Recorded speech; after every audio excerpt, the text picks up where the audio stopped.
Yep, Alan has been on more this week than Coronation Street. Absolutely, absolutely. Christ, I look bloody hairy. Look at me, I look hairy. I think it's just the light. It's the light that does it. Wait, should I go and? No, I'll just leave it. That's fine. I don't know whether I put the light on or not. Chat disconnected. Please wait while we try to reconnect you. Successfully connected. I don't know what's going on there. Anyway, Friday, folks. Good evening. Hope you're all fine. Yeah. What have I been doing? I've not got any. No, it's going to be one of these. Going to do a bit of this, bit of that, bit of the other, whatever. I'm planning to play some Rob Hubbard Sid tunes tonight. You got that to look forward to. Yeah.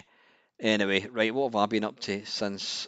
Yeah. Apologies. I did record a Friday Waffle on Evening Steve.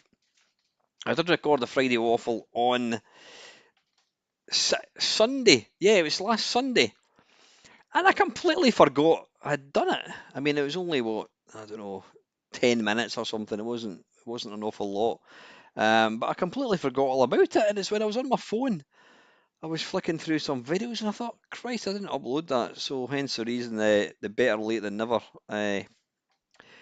Friday stream. So anyway, yeah, what have I been doing on the weekend? I can't remember what I did on Friday. Oh yeah, I went through to my girlfriend's house on Friday, and then on Saturday, I tied up with Craig, who's actually watching this. Him and I met in Glasgow. Well, is it 10? I don't know if it's classed as Glasgow. I think it may be classed as Glasgow. It's certainly got the same postcode as Glasgow. A place called Cambuslang, which it sounds like a place out of Still Game. I'm sure all you English people don't even know what Still Game is. Anyway, that's for another day. So Craig and I went along to I don't know what you could call it. I wouldn't call it. Is it a computer club? Anyway, it's a Commodore Amiga user group. Yeah, we'll call it that. Um, I don't know what I was thinking, or sorry, I don't mean I don't know what I was thinking. Why did I go?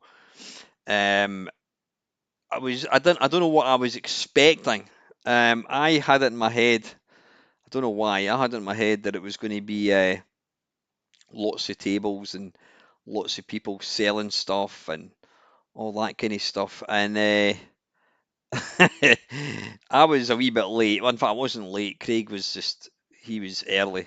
Um, he waited for me, and when I got there, we went in, and we went in, and there was like, I don't know, about 6 people or something, maybe slightly more. And yeah, there was a few tables spread about. So right away, I'm like, oh, we're kind of thinking, oh bloody hell, what's this going to be about? But yeah, there was all different types of Amigas. I mean, there was Amiga 1200. There was, I think there was an Amiga 500. There was an Amiga 1000, which I have to say, the 1000 was really nice. What I didn't know was that every Amiga 1000, it looks like a kind of PC, square kind of case thing. If you lift the case up, and underneath the case, it's like inscribed with all the autographs of all the people that actually worked on the Amiga. Really, really cool, really nice touch. Yeah, I mean, I can't imagine how it must have been quite expensive to actually get these. It wasn't like they were etched in; it was like they were protruding. So that if you imagine the autograph was like raised. So really clever, but really, really nice. Nice little touch. So yeah, they had all these different machines. There was a few machines playing. I think one machine was playing Project X. Yeah, a few other games. But we got in. We just started blethering at a couple of people. Blethering, by the way, is having small talk. Yeah, we started blethering at a few people, and then they said to us, "You might want to grab yourself a coffee, lads, because we're going to be doing a talk." I'm like, all right, okay. So we went into the wee canteen, grabbed ourselves a coffee. Craig had actually taken along some biscuits, some caramel wafers, which were lovely. I had one of them. Embossed. Yeah, I think embossed is what it is, Steve. Yeah, when it kind of sticks out rather than inverted.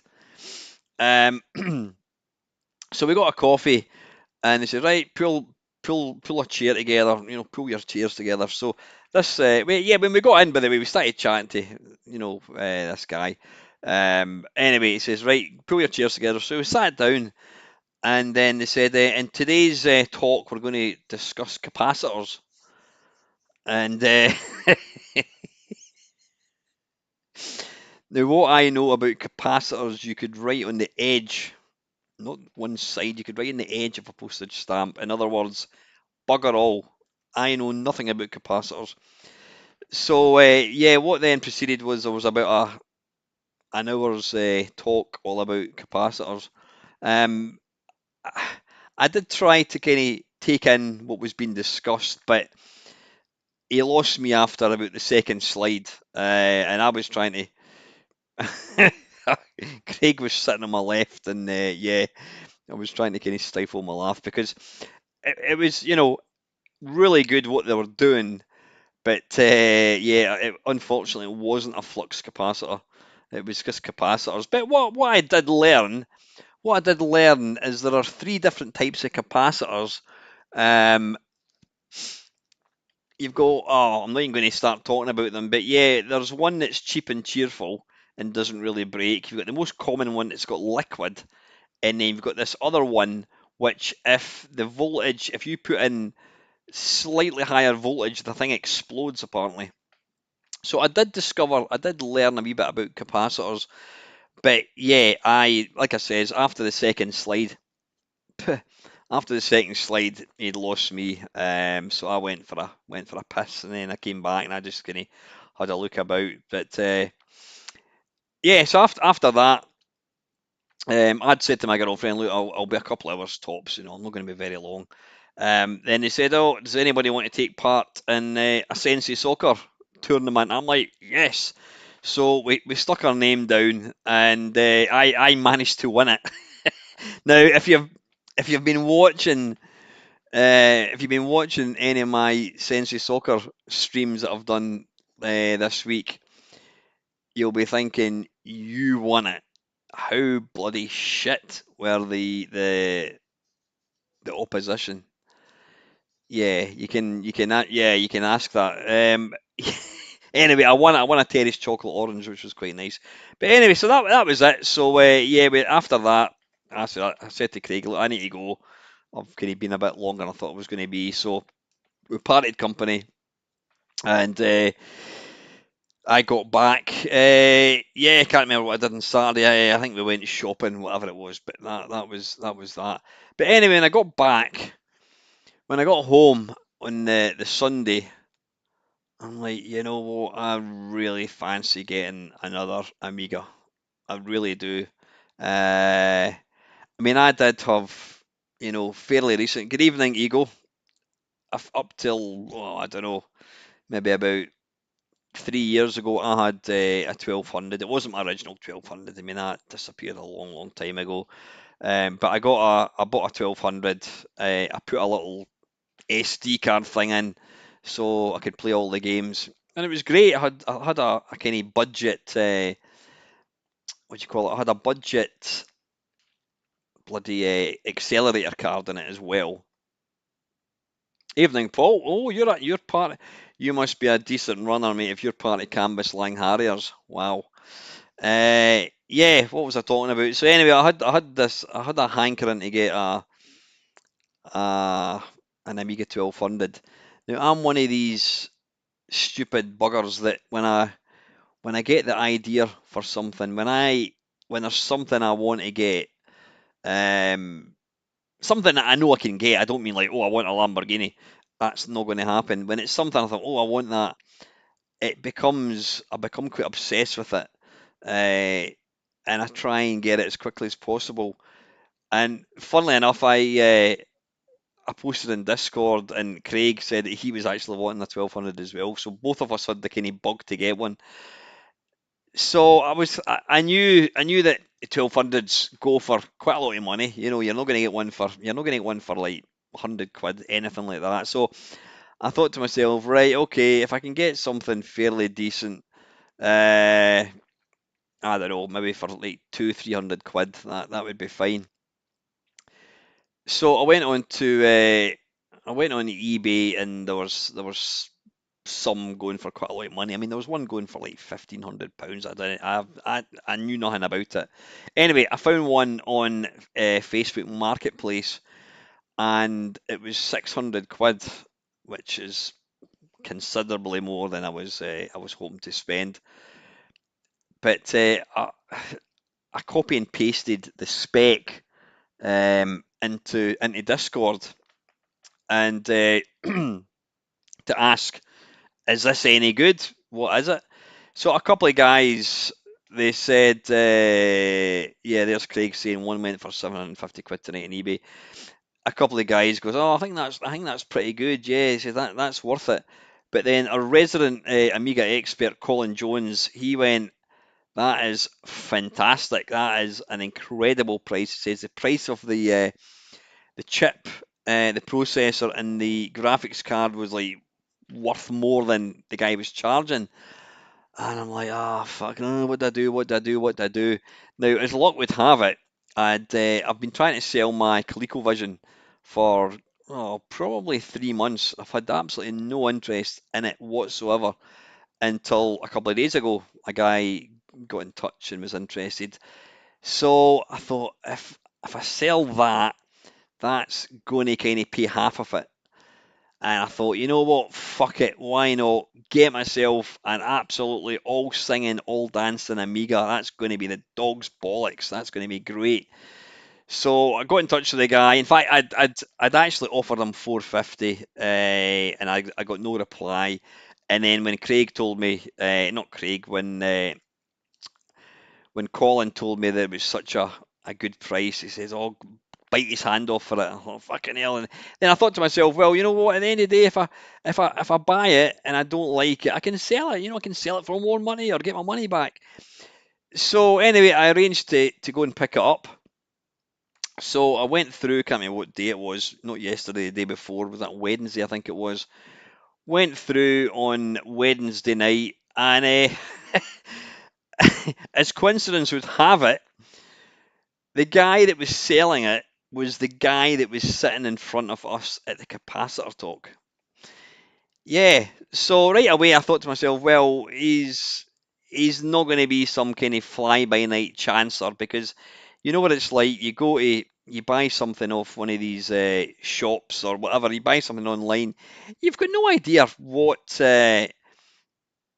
who you're buying it off. Are they going to sell you something that's shit, something that's broken, whatever? So I was kind of put at ease a wee bit when I saw who it was. I said to the guy, God, I was at the computer club on Saturday. He went, oh, that's right, yeah, yeah, yeah. So anyway, we went up into his man cave. I hate that word.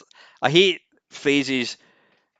People put the word super in front. Oh, it was super warm today. My bad.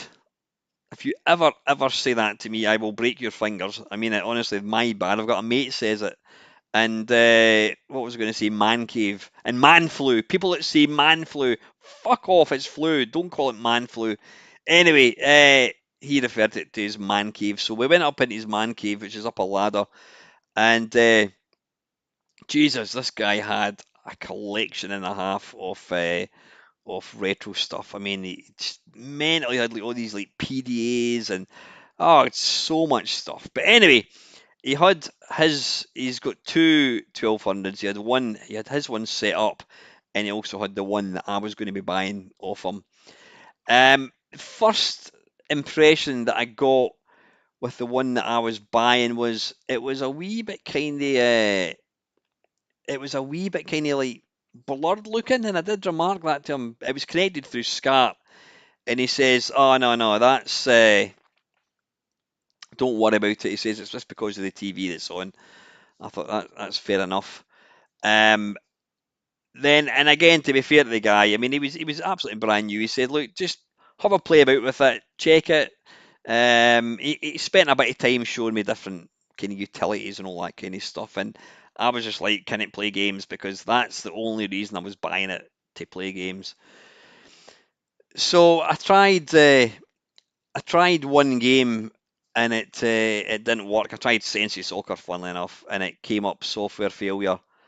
And then we kind of got talking, and I said, look, I says, is this, do the games work? Oh yeah, yeah, yeah. I says, as long as, I says, look, I don't mind. I says, why is it not working? He says, because it's got an 060 processor, which is like apparently the is it the most it's the most powerful legitimate processor you can get for the Amiga, and it also had, was it an 060 accelerator or something like that? Don't ask me exactly what it was, but yeah, it was like top of the range. It also had an SSD drive. Now I noticed when you power it up, I think it took about a minute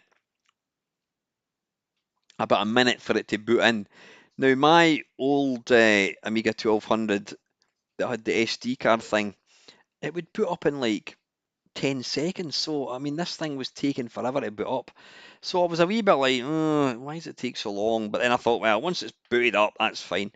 But anyway, yeah, we kind of got talking, and he said, no, I says, look, he says, oh, make sure you're happy with it. And I says, look, as long as like, most of the games work, I can live with like the occasional game not working. As long as 99% of the games work, that's fine. So I handed over the money. Like I said, it was 600 quid. A lot of money. And like I said, I got half the money was I was going to get back from my ColecoVision. So drove home, and then where was I? I can't remember where I was. Did I go to the gym? I don't know. Anyway, it was later on that night. I'm going to go and stick the light on. Actually, hang on 2 ticks. It's getting dark. There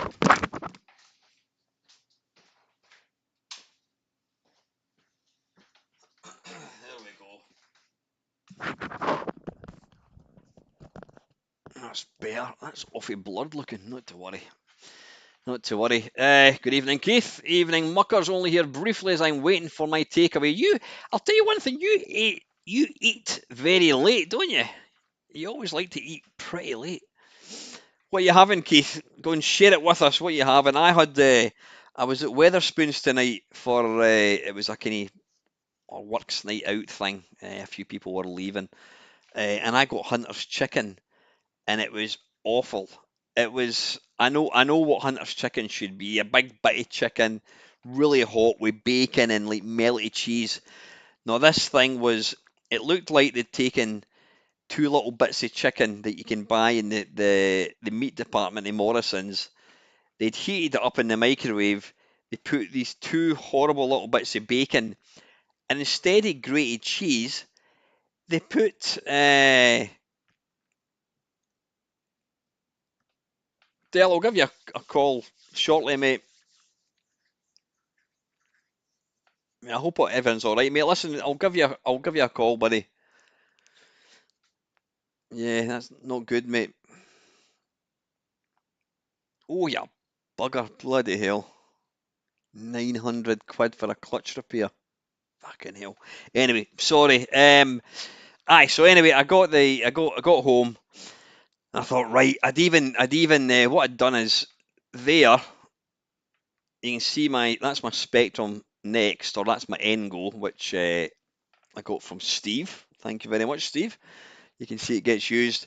I had a Raspberry Pi 500, which was underneath just where the chair is, kind of there. Yeah. I cleared a space for the Amiga. So set it up, and I'm like, oh, this is going to be great. Switched it on. I says, waited a couple of minutes. It seemed forever before it started up. Tried to load Sensei Soccer, software failure. Right, okay. Switch it off, reboot, another minute. Try a different version of Sensei Soccer, software failure. Reboot, try a different game, software failure. You're getting the pattern here. I tried about, I don't know, I must have tried 10 games, and every single game was coming up software failure. It was running that iGame thing. So yeah, and I'm like, oh fuck, you know that horrible thing that you get when you've just lashed out a lot of money for something, and then you realise that you've made the biggest mistake of your life. That's how I was kind of feeling. I'm like, fuck, I've just bought this thing. I could have lived if it had been 200 quid, I'd have been pissed off. But 600 quid, I felt quite sick. So I immediately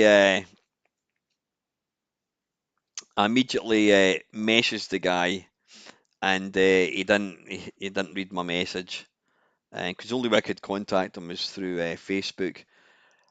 I tried another few games, exactly the same. So I sent another couple of messages, and yeah, nothing, getting nowhere. Um, so I went to my bed, and you know what? I just felt sick. I thought, fucking hell, I've just spent all this money. And I said to the guy, I says, look, I can't play any games. Can I get my money back, please?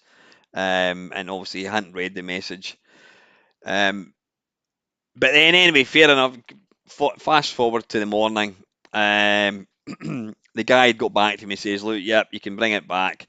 So I took it back, and to be fair, I mean, he wanted to see it. He set it up, and he did sort of say, he did say that, technically when you buy something, you buy as seen. And I says, yeah, I understand that. I says, but you do know that I was wanting to play games, and I did ask you. I says, would it play as long as it plays about 99% of games, and it doesn't. I says, so I take it you don't use it for game, and he went, no, I don't play games on Amiga. And I'm like, all right, okay, and that got me thinking, why would somebody have an Amiga and not play games in it? I don't really understand that. I think he just likes kind of messing about with it. But anyway, that was that. I got my money back, thankfully, so I was relieved. But then I was thinking to myself, do I buy and try and get a cheaper 1200? And I thought, no.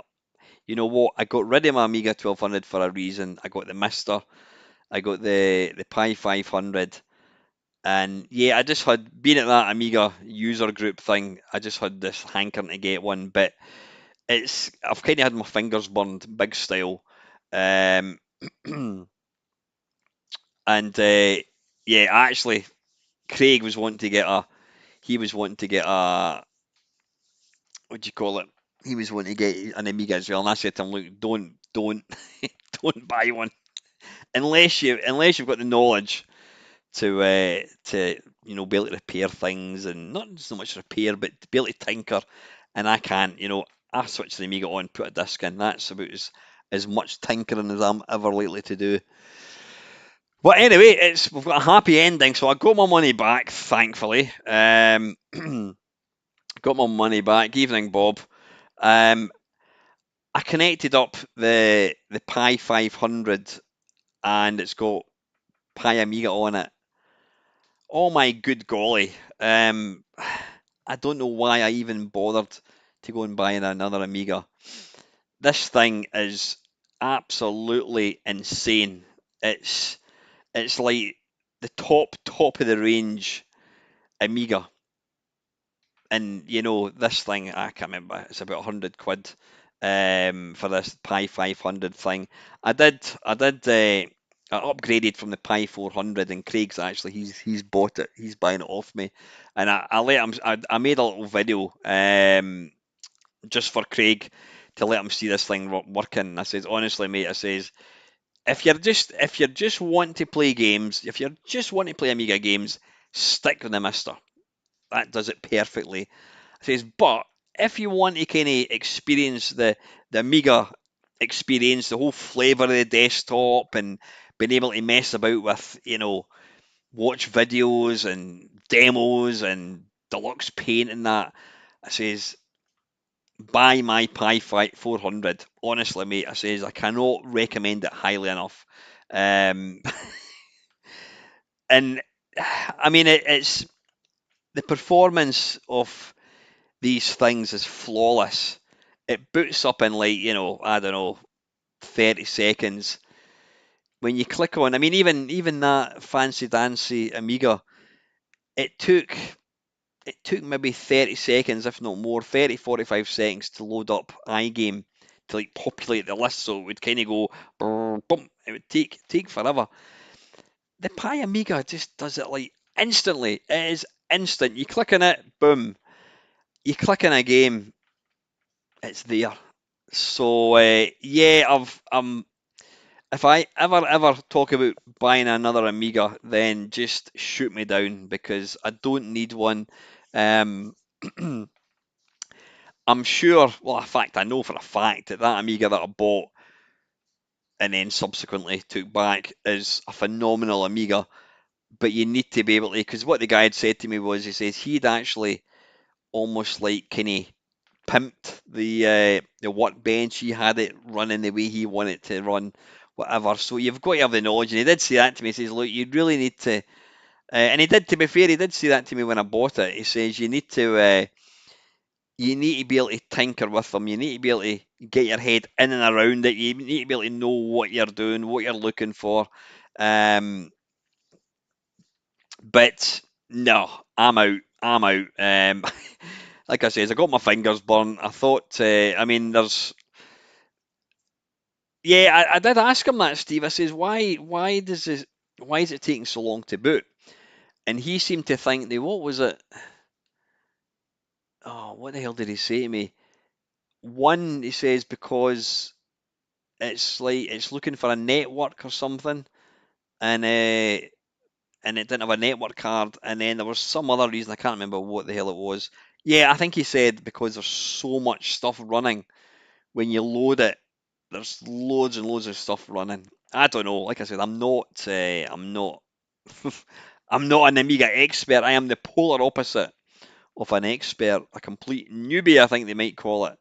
Um, so no, yeah, bought it, got it back, thankfully. I mean, the guy could have been an absolute bastard about it. He could have said to me, "Look, I'm sorry, it's yours. You've bought it. It's not my problem." I think the fact that he kind of knew me because of the computer club, and I would have seen him again. He was fair about it because he did say that he wasn't really that bothered about selling it. And he says, I'll just hang on to it. So anyway, that's that. But following on from the tale about the Amiga, I've started playing Sensei Soccer. Yeah, I've been playing it for all this week. I'm shit at it. I didn't realise how bad I am at it, even though I did win the thing at the computer club. Yeah, struggling. But I'm gonna stick with it. It's like Lacoza he does videos, Elite Dangerous and No Man's Sky and all that kind of stuff. There's a few people play games. Dell does a few of these kind of streams where he's playing the same game. That's what I'm going to do with Sensei. And it's not because I want you guys to see me playing Sensei, it's because I'm going to be playing the game regardless whether or not I record it or put it out as a live stream. I'm going to be playing the game. And I thought, well, if somebody wants to watch me playing it, then it'll be quite entertaining. So that's what I've done. And I'm playing as a team called Alloa, which is a small village near Stirling. That place that William Wallace beat you English. Yeah, Stirling Bridge. Yeah, Alloa is I don't know where they are, third division or something. And the reason I'm playing as Alloa is because my ex, her workmate's husband used to be the captain of Alloa, Dougie Laurie. And that's why I play as Alloa. There's no other rhyme or reason for it. So I've been playing that, having great fun. I forgot just what a game. Sorry, Ego, staying all weekend and play games. Going outside is going to be dangerous. I saw a brief thing and saying that people are being advised to stay in. What's actually going on? What is there something going on that I don't know about? You need to remember I don't watch the news or anything. Is there something going on? Is it because of the heat possibly? Let me know. I'm curious as to why they're telling people not to go outside. So yeah, I've been playing Sensi Soccer, and what I think is brilliant is my mate Nick Sherman. He dug his Amiga out of the loft or wherever he got it from, out of a cupboard or something, and he's been playing as Aloha as well. And yeah, he's played 11, and I think he's won 8, and he's scored about 40 goals. So he's on a different planet for me. I don't know what I'll need to ask him to do some videos so I can see how he scores. But yeah, it's fantastic. So I've been playing that. Um, yeah, delighted having that Amiga thing. So right, I have got. Yeah, anyway, Dale, I hope you bloody sorry, you've seen you had a shit week. You obviously you're talking about your car. As long as your mum's all right. Craig, I'm watching the Partick Thistle game just now. Who are they playing, Craig? Out of curiosity. Right, there's a couple of. Is there a couple of questions? I don't know. Let's have a look. My better late than never. Uh, Friday Waffle. Gans Teeth says, "Hi, I love the Outrun car edition. I don't think a real Ferrari could survive the potholes. Is it just me? Is it just Scotland, or is the rest of the UK absolutely covered in potholes? I've never known potholes to be as bad as they are now. It is absolutely bloody horrendous. Everywhere, absolutely everywhere's got potholes. And the best of it is, if you did like damage your axle or your wheel or whatever, the council don't give a shit. They're not interested. They couldn't care at all. Yeah, I don't think a real Ferrari could survive the potholes. I don't see any harm at all in expanding your waffle. Yeah, last week I was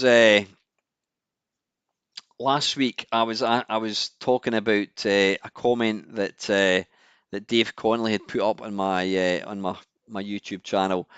I mean, you quite a few people that watch this have been watching my channel for quite a number of years, and they've probably seen a change in my output and kind of what I do. I mean, in the early days, I used to put out probably 4 or 5 videos a week. Um, Over I reckon, probably the last 4 or 5 years, that's kind of declined quite a bit.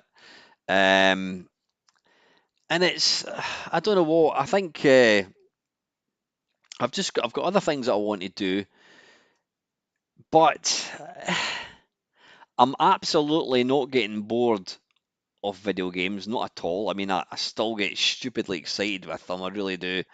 Notice I didn't say super excited. I get stupidly excited is fine. Super excited, no. Um, yeah. I still love video games, but I kind of feel like I'm running out of steam. As regards making videos, regards video games.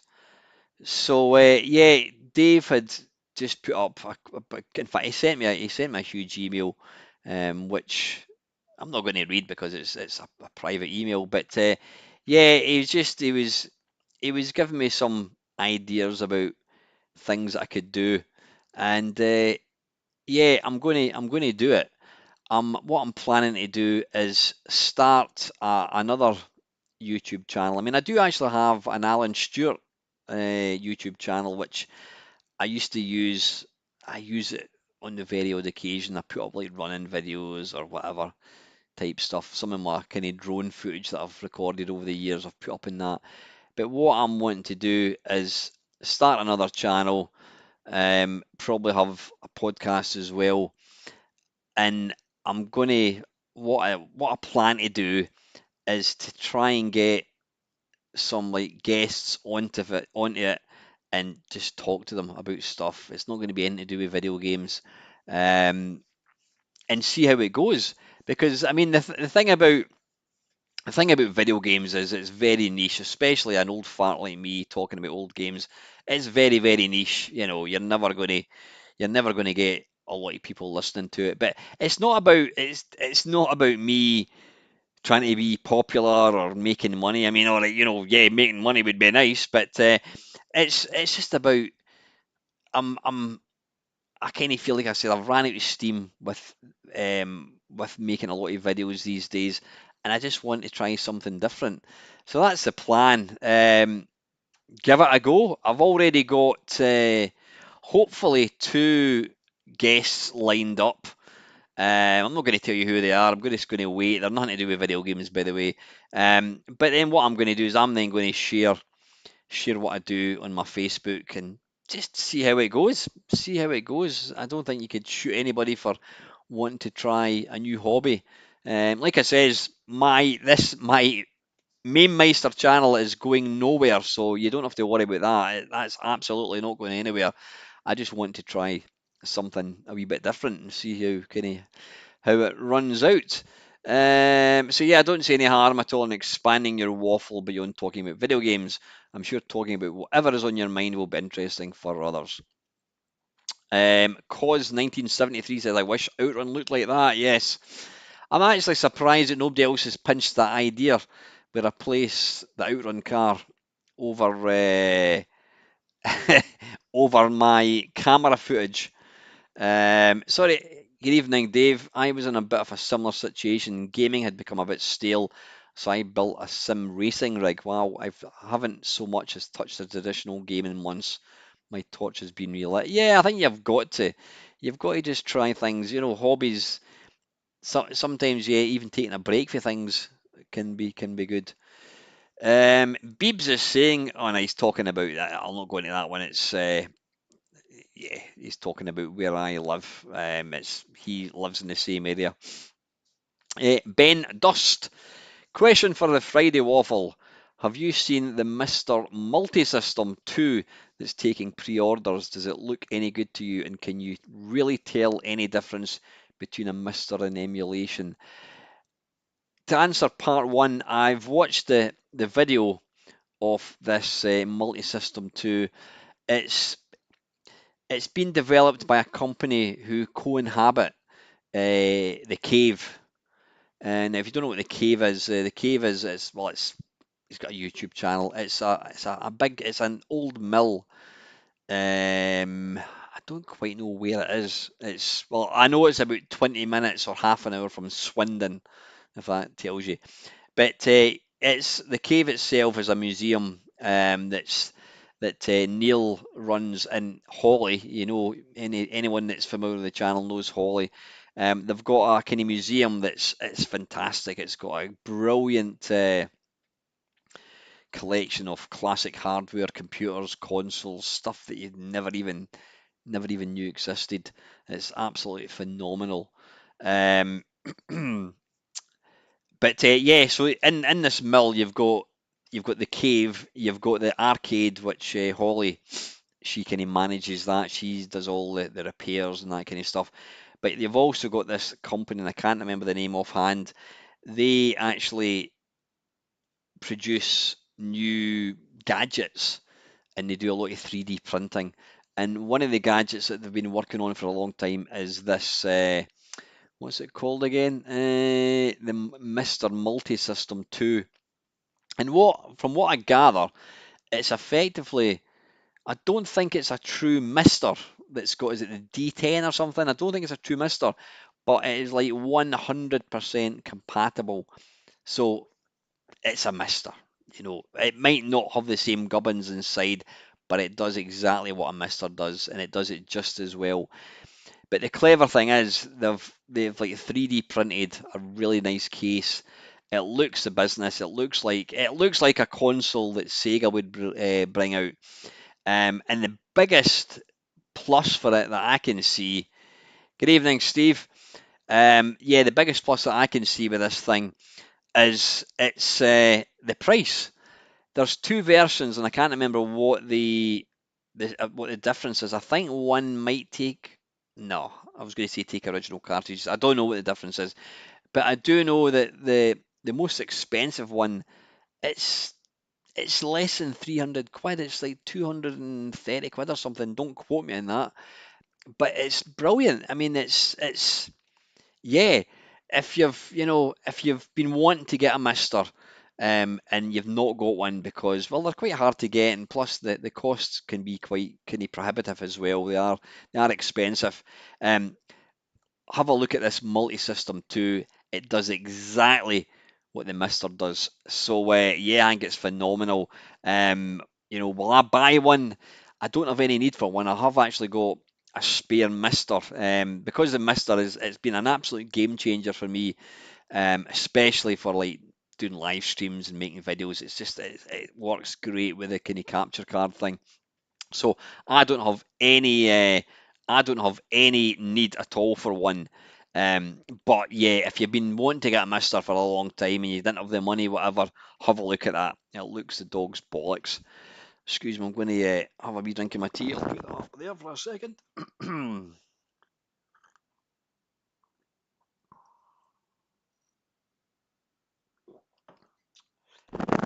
Right, Ben did ask a second part. And can you really tell any difference between a Mister and emulation? Now, yeah, go and grab a cup of tea. Back in the day, um,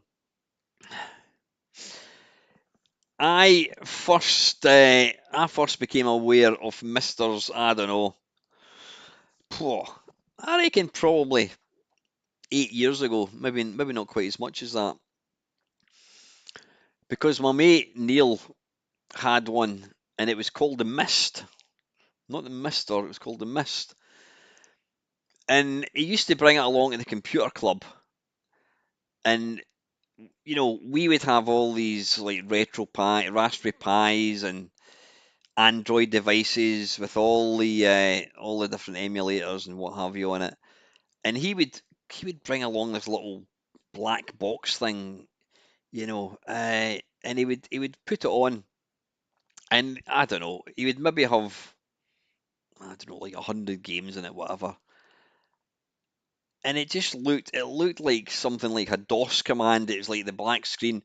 It just looked really, really dated, and I'm thinking, what the hell is that? And he would tell me what it was. Oh, it's not an emulator. It runs the code. It's kind of core level, and that meant nothing to me. It really didn't. As Midge once said, that means nothing to me. Oh, Vienna. It literally didn't mean anything to me, and I thought, oh shite. Why would you want to buy that? It's not as good as what I've got. But then fast forwards, I don't know, 3, 4 years, quite a few people that kind of watch my channel, they started buying. Yeah, the Mister is like an upgraded, it's like a newer version of the Mist. The Mister came out, and quite a few people bought them, and I just didn't see the point of it. Didn't see the point of it at all, because I thought, well, I've got emulators that have way more games. Because I mean, the Mister only supports, well, back then the Mister might support 200 arcade games. MAME supports 5,000.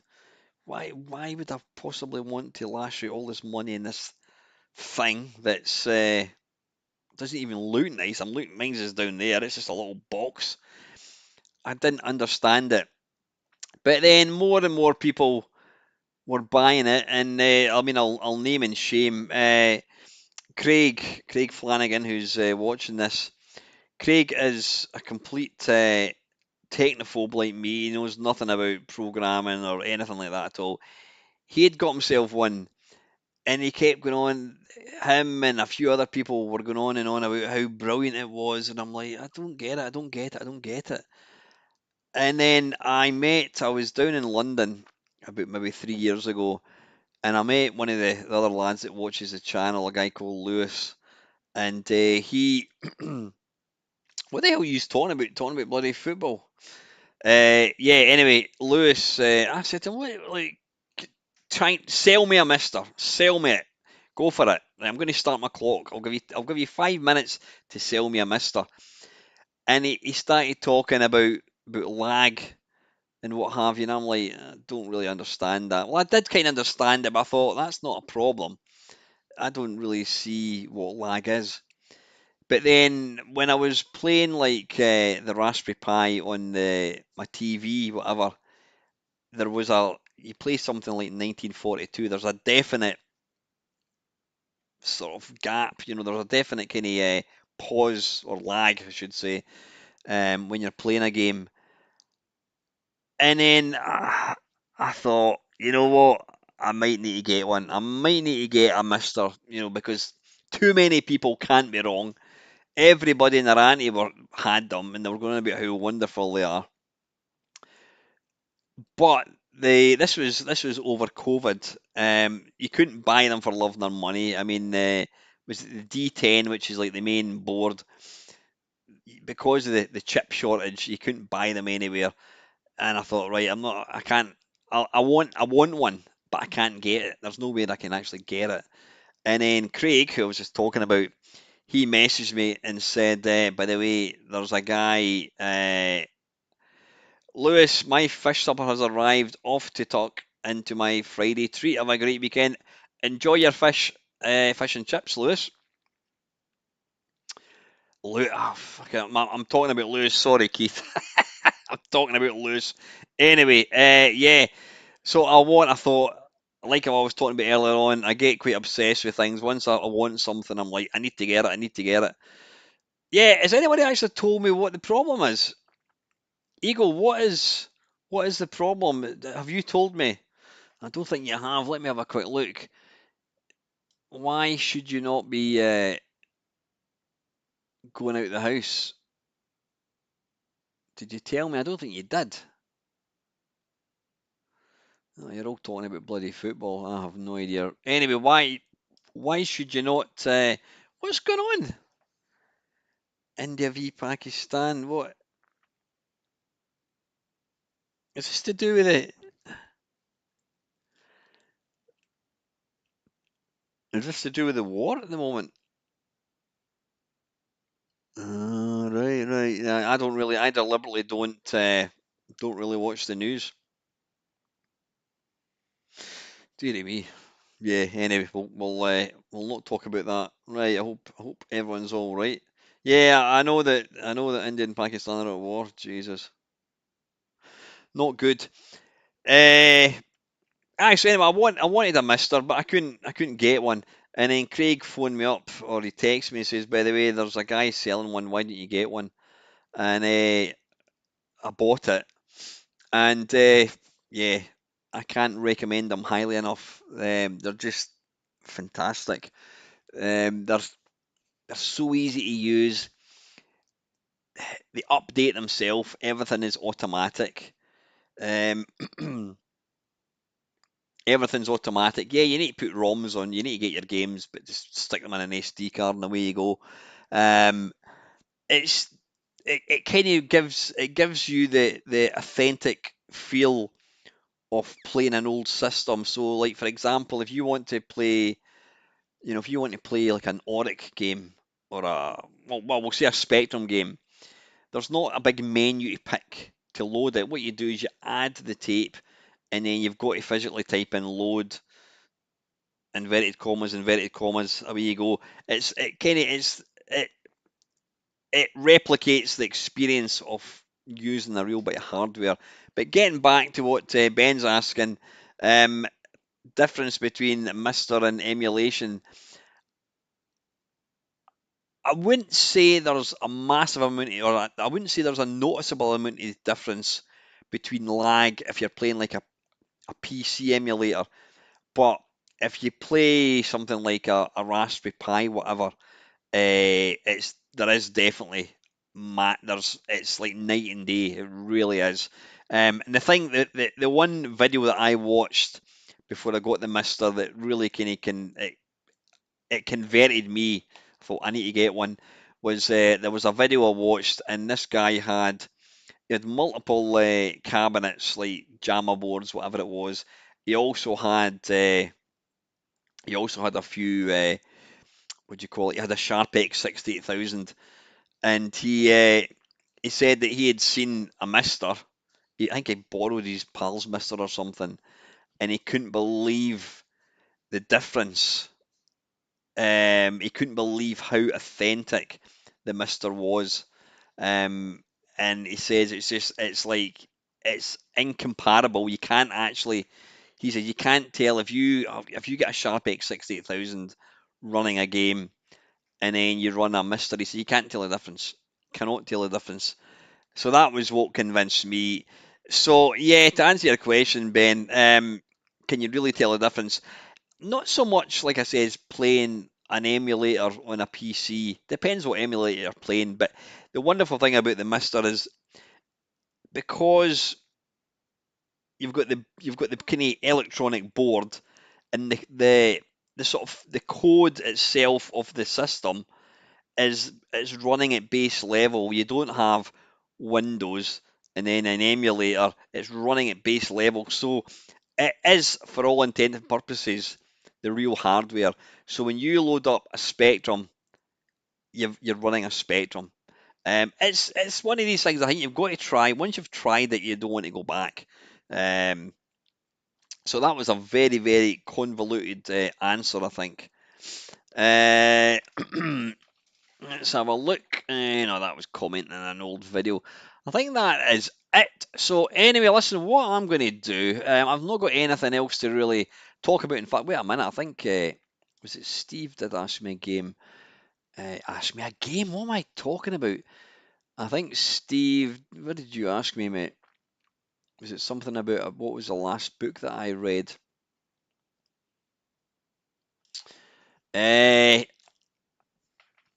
when I'm on my deathbed and I've got regrets, there's a few things that I regret in life. Three things that I regret in life. One, I regret not learning another language. Two, I regret not learning an instrument, how to play an instrument. And three is I regret not reading books. Just, I sometimes wonder what I did with my time when I was growing up because unlike a lot of people, I didn't sit and watch. I mean, I grew up in the 70s and 80s. I never grew up watching TV constantly.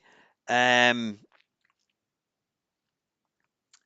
yeah, I just people are into all the sci-fi and did you watch this and did you watch the A Team and did you watch the X Files and did you watch whatever it was, and I didn't watch any of these things, and I do sometimes wonder what the hell did I do in my time? I must have been outside climbing trees and setting wheelie bins on fire probably. I don't know. I mean, I had a great childhood, but I certainly didn't spend it reading books, and I do regret not reading books. I really, really do. Yeah, if I'd perhaps wasted less time fucking about with computer games and reading books, then I might be a bit cleverer. Um, what was the question again? I can't even remember what the question was. Yeah, what was the last book that I read? Uh,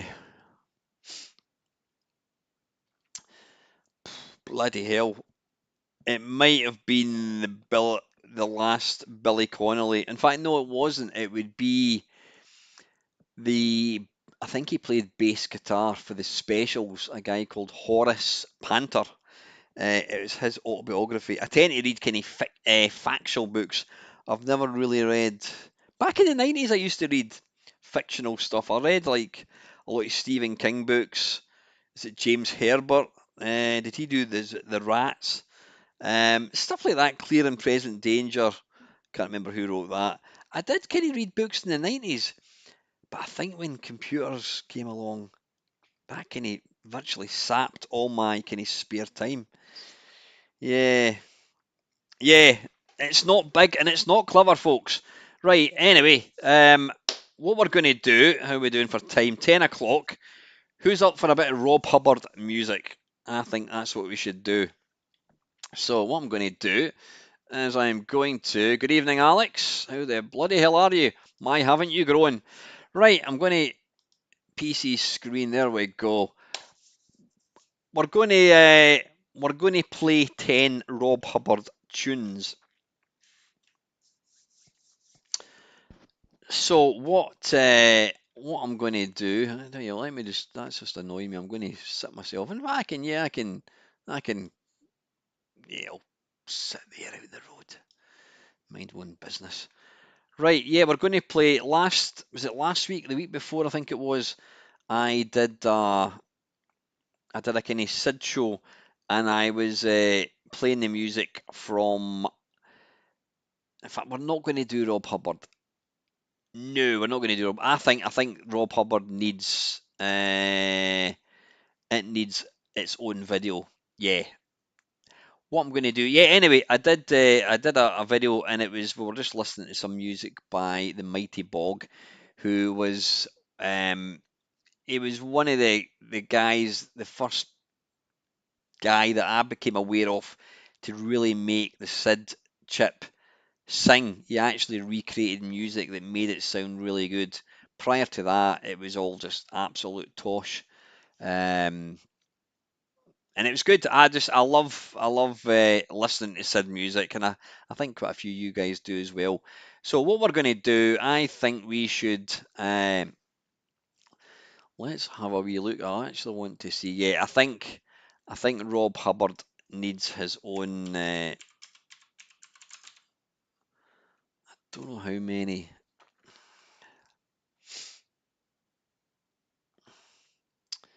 Paul Norman.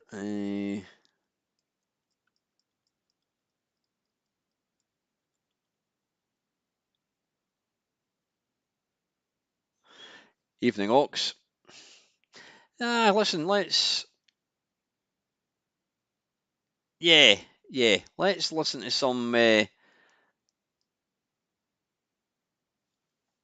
Escape from D-Day. I don't even know who that is. Right, yeah, Paul Norman did Forbidden Forest. You've all seen Forbidden Forest. It's a phenomenal game. It was an early Commodore 64 game. The graphics are blocky, but it's got a fantastic atmosphere. The music kind of reacts as to what's going on in the screen. It's phenomenal. Now, what's interesting about Paul Norman is he did everything. He did the programming, the graphics, and the music. There's not many people that can kind of do that. So again, yeah, we looked at the Mighty Bog. He was really early stuff. Paul Norman is still very, very early as well. But like I said, I think yeah, we'll give Rob Hubbard his own show, and obviously we're going to have guys like Jerome Tell, Martin Galway, Ben Dalglish. I mean, bloody hell. So yeah, let's just have a little look. Uh, Can you put a filter on? I don't think you can. Wait a minute. Author, there we go. Paul Norman search. Right. I have no idea what these are. Aztec Challenge, we know what that is. Let's give it a listen now. Hopefully you'll be able to hear this. Right, I know you can't hear this.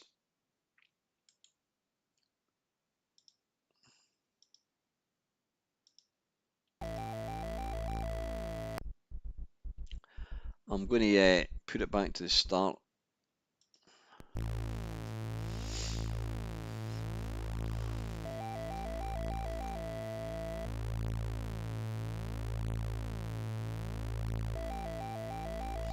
He's one cool looking guy, isn't he? You wouldn't want to fuck with him, put it that way. Oh, hang on.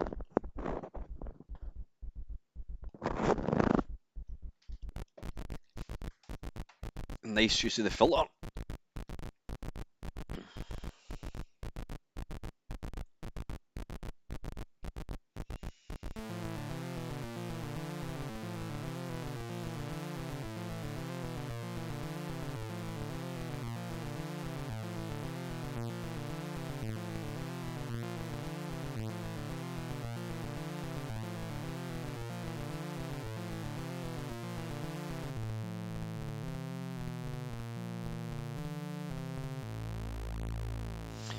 Really heavy, heavy, heavy filter going on there. Brilliant.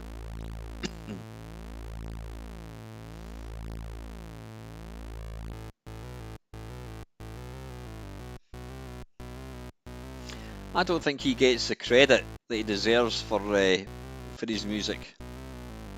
I mean, this came out in 1984, yeah.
Yeah, that was the problem. It restarted.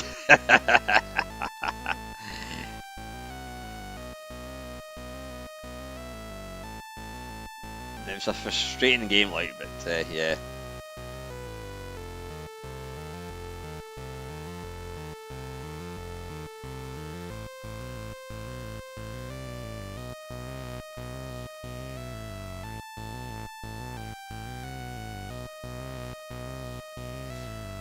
Steve, you're mentioning you're learning a language using Duolingo.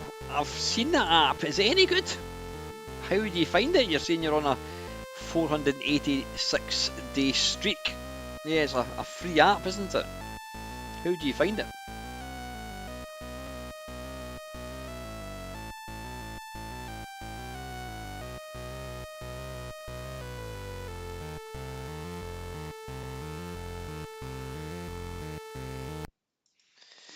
Right, yes, that was Aztec Challenge. Right, I think we'll just go through them in order. Yeah. Right, the next one is Beyond the Forbidden Forest. This is obviously the sequel to the original Forbidden Forest. Let's take it away. This is by Paul Norman. Oh, this is really short, this one.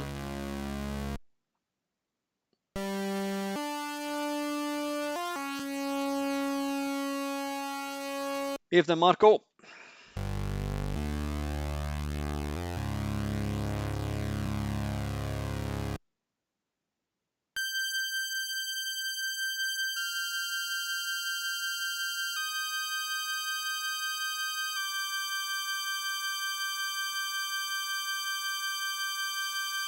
Let's try number two.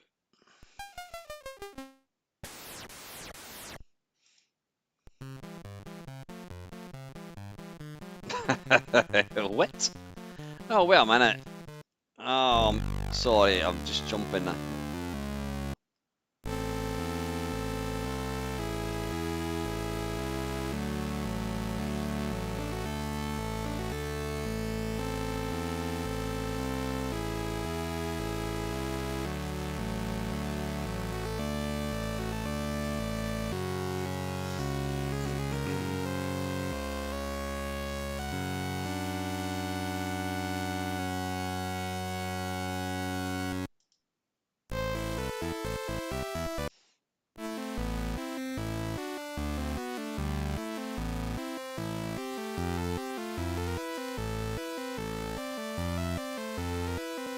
You can tell his grasp of the synth has obviously got that bit better.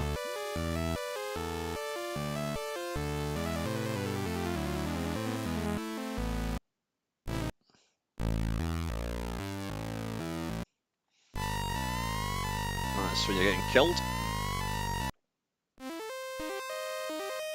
That's when you get the golden arrow comes down. Ah, it actually plays them all. I didn't realise that.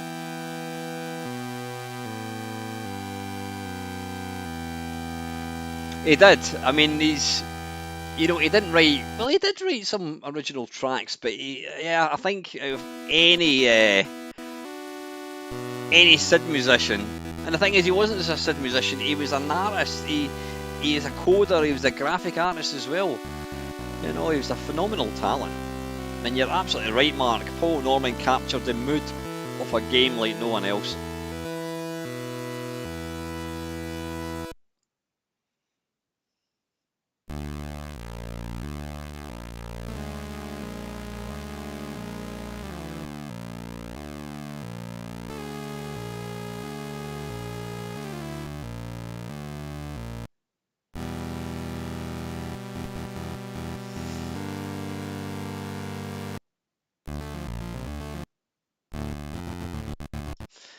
Right, okay, right. I don't think we're going to listen to Bowling. Good evening, Edwardian TJS. Hello, Maymaster. Can you play Super Huey? It's one of Storm and Norman's best tunes. Absolutely, of course I will. Caverns of Kafka. Let's give that a go.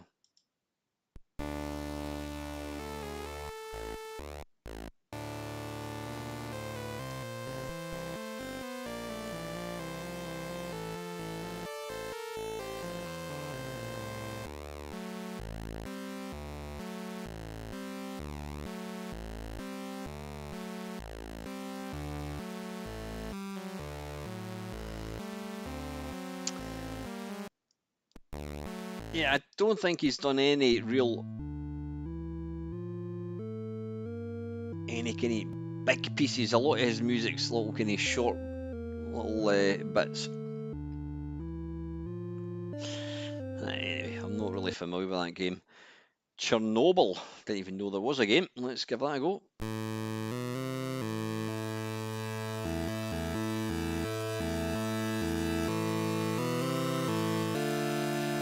Getting really dark, kind of moody, isn't it?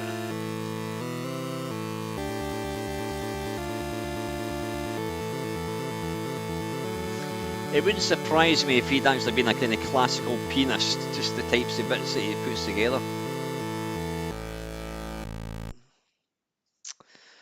Right, here is the classic Forbidden Forest. This is great.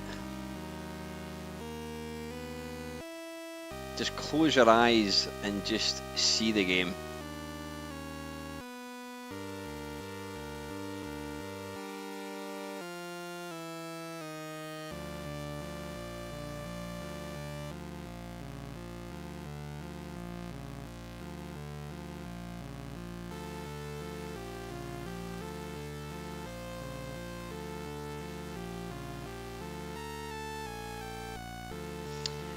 Now, what was clever about what Paul did, he would speed up the SID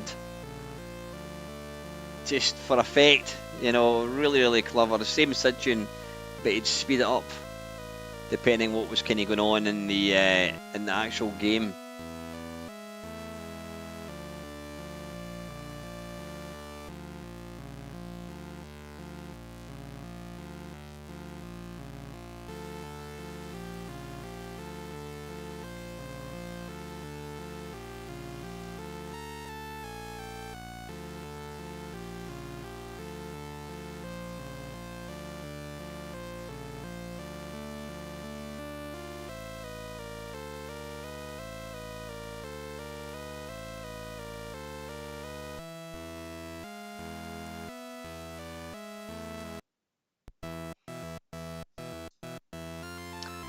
Now, if you've ever played Forbidden Forest, you may know that that bit of music loops about 4 or 5 times. Yeah, see, that's a bit faster. In fact, I'm maybe talking pish, saying that he's sped it up. Yeah, he's just taken the SID tune, but he's made it that bit quicker.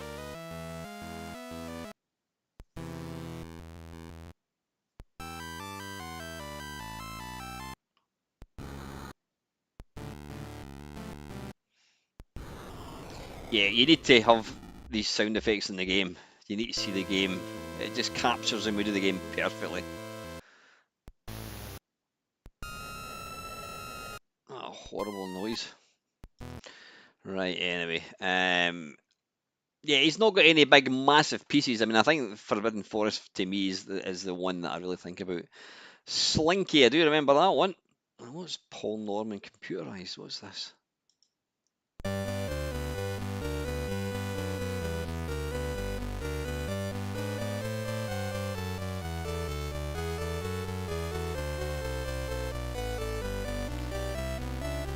I'm sure that's a football chant of some sort.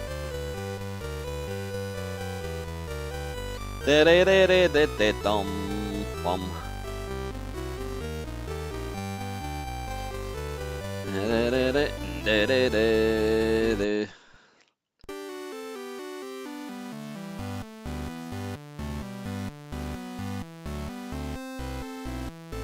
Right, enough of that one. Slinky.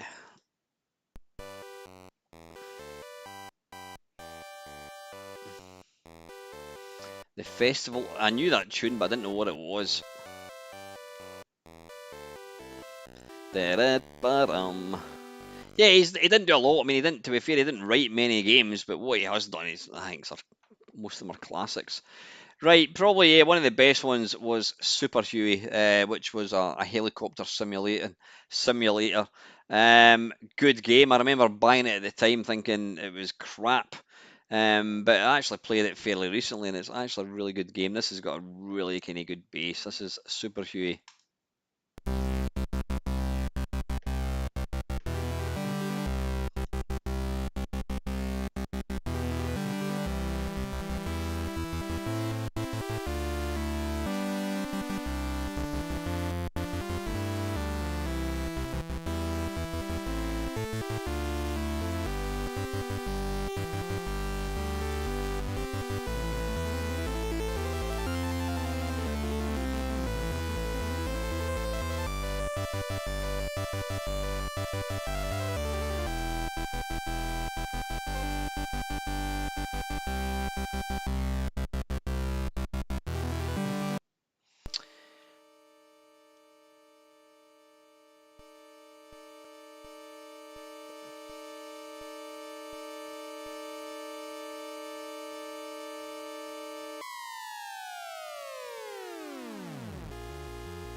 quite low. Anyway, folks. Right, listen, I think that is probably it. If anyone's got any other questions they want to hear me ask, do you want to, shall we play Sensi Soccer for, we'll play 3 matches of Sensi. Yeah, let's do that to finish off a live stream. Right, hang on a second.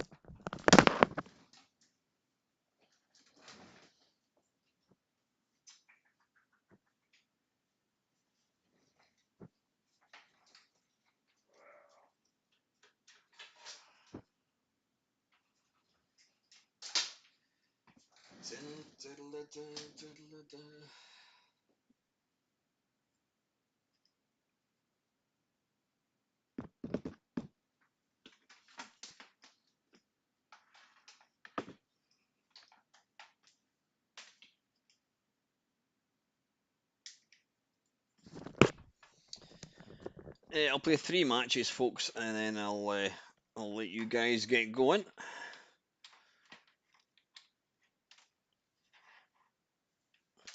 In fact, Steve's just got one.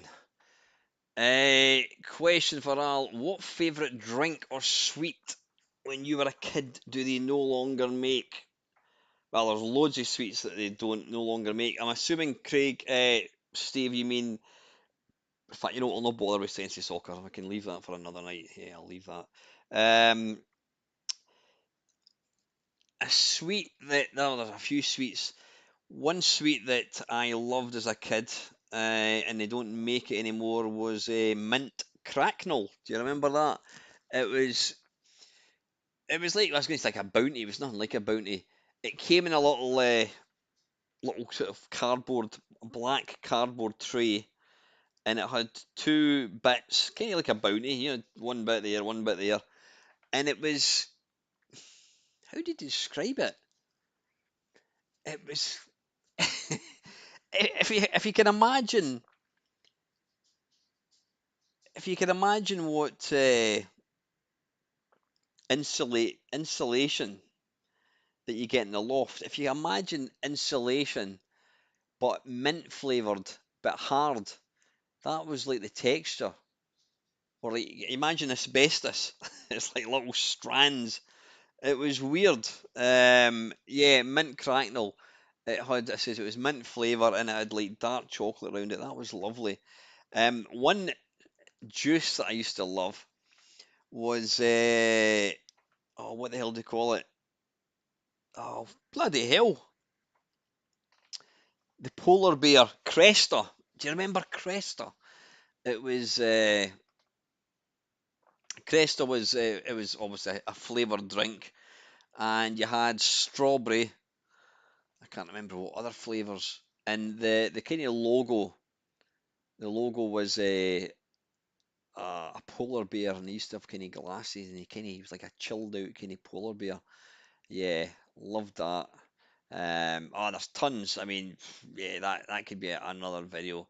Ox is saying, I want to play Elvis Tetris. Tell you what, to finish off. I'm not going to play Sensi Soccer. That's for another video. I shall 3 people pick. Yep, Cresta Bear with sunglasses. It's Trophy Man. Yeah, right. The first 3 requests, pick 3 Sid tunes, just one each. Give me 3 Sid tunes. We'll listen to them in entirety, and then we'll get going. You can pick, or should I pick one? No, I'll let you guys pick any one at all, any Sid tune, as long as it's on this thing, which it will be, I'm sure. Have a pick.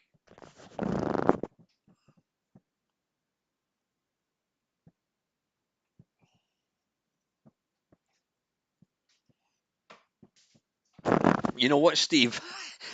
If I was going to give myself a choice, I was going to pick that one. Right, okay, one more. We've got Master of the Magic, Delta, in-game music. One more. The next one is the third one, and then that's it. We're going to call it a night. If you're fourth, it doesn't get played. The first 3, we've got Master of the Magic, in-game music for Delta, and we've got one more. I'll wait for that one to appear. Well, let's have a wee look just now. So, we're looking for Master of the Magic. Both Rob Howard, actually.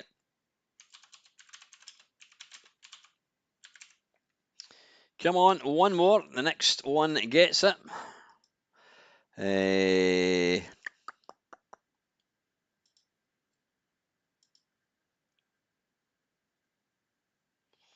Right, well, whilst we're waiting on Rambo Loader. Right, that's it. No more. No more Rambo Loader. Right, let's kick off with Steve's choice. This is Master of Magic, and this is by the absolute legend, Mr. Rob Hubbard. In fact, I better actually share the screen. That would certainly help. Let's take it away, Rob.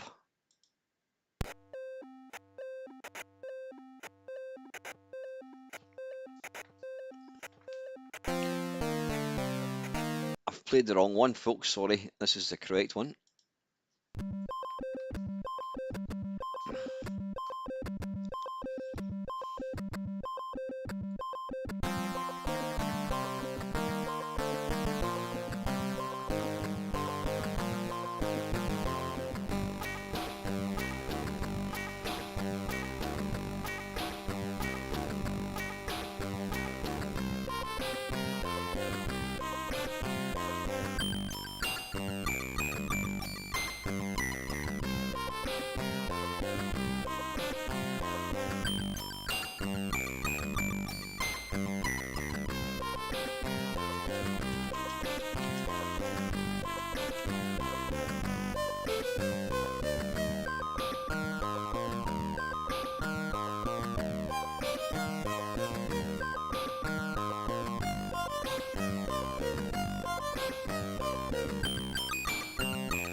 I think that bit is epic.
just absolutely staggering that it really is. I mean, you think that was on a budget game.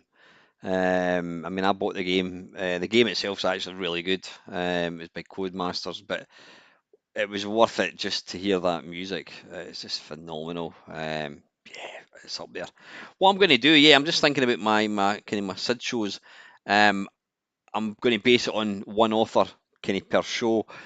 What I'll probably do is rather than open it out up to like the viewers, I think what I'll do is I'll pick my 10 favourite tracks from Rob Hubbard, Joan Tell, Ben Douglas. Yeah, that's what I'm going to do. Right, the next one, I think Mark picked this. It was the Delta loading tune. Not loading tune, the main tune, I should say.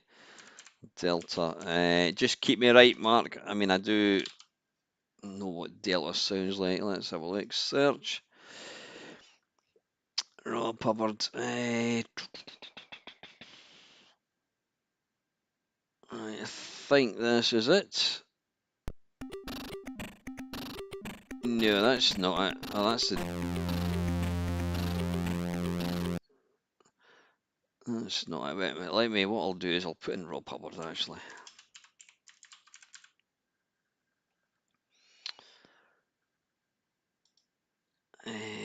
Author. I don't know. Does that put them into? Right, here we go. I think. Actually, very short. Is that the one, Mark?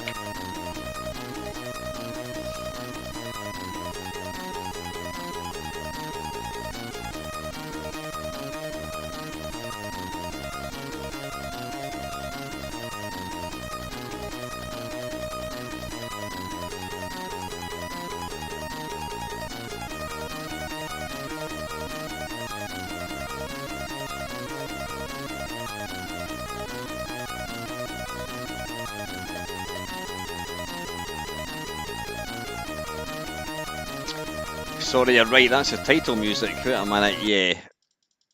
Yeah, in fact, yeah, you're absolutely right. That's the one. Oof! 11 minutes. Go and grab a cup of tea, folks.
Oof. What the hell? What a piece. I must admit, I was when I got that back in the day. Um, I wasn't a fan of it. I thought, oh, it's quite boring. But when you actually listen to it, I was tempted to switch that screen off because I think to really enjoy music like that, you just need to concentrate on the music and don't watch graphs or whatever it is. Just listen to the music and appreciate it for what it is. I mean, that's just it's not one of my favourites, but from a technical viewpoint, it is absolutely stunning. I mean, it's 11 and a half minutes. Absolutely incredible. So yeah, right. Listen, we're going to have one last one. I think it was Ox asked for the loader to. Was it the loader? Did you say Bob or not Bob? Sorry, Ox. Or was it the Rambo loader? Uh, uh.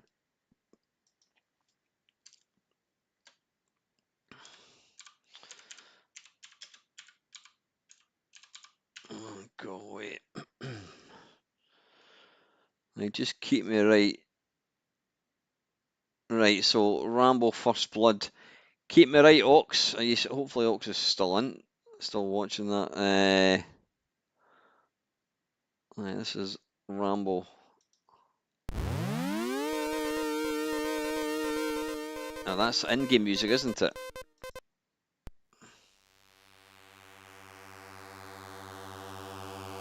No, that's the in-game music.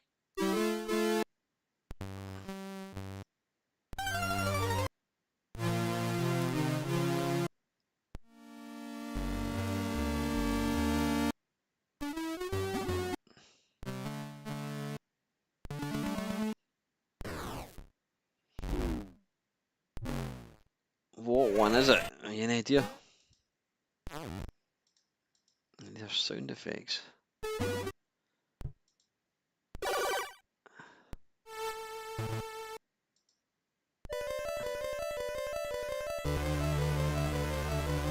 Alright, we've gone down to bloody Rambo. Is that it? I can't remember.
I'll be honest, I've never really, I wasn't a fan of the game, and I don't even know if I never bought the game. I got a copy of it, and I can't even remember if I've ever heard that loading music. That is, yeah, that is superb. It really, just exactly what Mark said, superb. It really is.